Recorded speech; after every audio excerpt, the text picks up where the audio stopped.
And then there's this. I want you to take a look at CPAC. CPAC tweeted a link to its website, and Twitter put a warning label on it. Good Lord.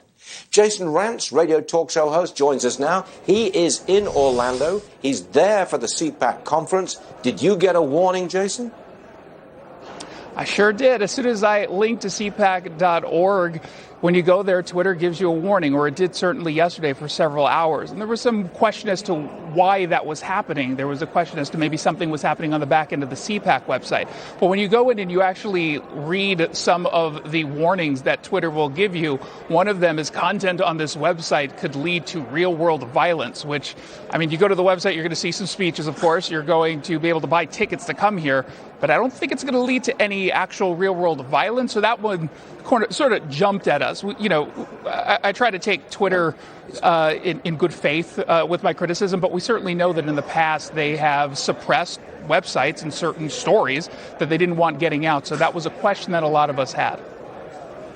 You took Facebook, Twitter in good faith? They're out to censor conservatives across the board. Come on, get real there, Jason. You know. I know. All right. I know. You're 100% right. I don't want them kicking me off, though. Oh, no.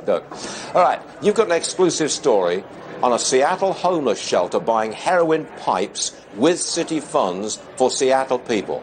It's your story. Tell us more about it.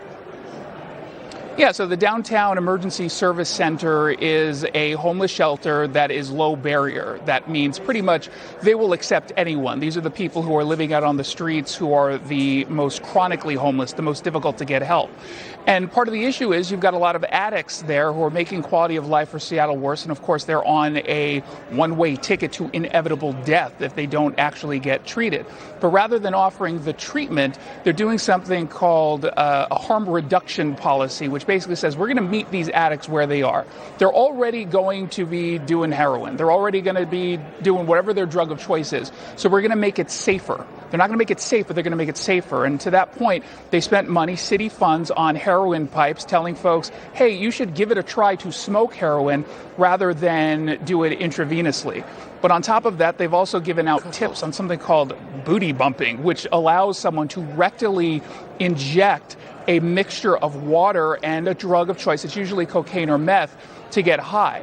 The problem, of course, is that when you do it in that method, yes, it is safer than shooting up, but the problem is it's also a more efficient high, so it's longer lasting, it's more intense, which, of course, presumably is not going to make it easier to get someone less addicted to that substance. You make far too much sense, Jason, but I want to talk to you about your statement that Seattle is on life support, as in it's flatlining, no pulse, dead. That's a pretty strong thing to say. Can you back it up? Yeah, I mean, when you look at downtown Seattle alone, you've got at least 162 businesses that have permanently closed. They're not coming back. And when you actually talk to the business people, you got to ignore the city council and the mayor's office that wants to pretend that this is all COVID related. COVID certainly played a role. But when you actually talk to the businesses, they're not closing up for good, period. Just in Seattle.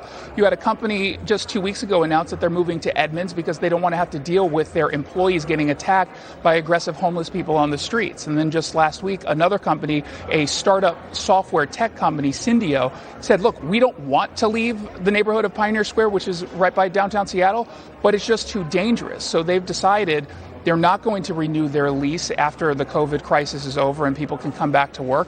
And now they're looking for a new home. We don't know where they're going to go, but we do know that this is part of a trend. It's a long list of companies saying enough is enough. This is not a city that takes the crime situation seriously.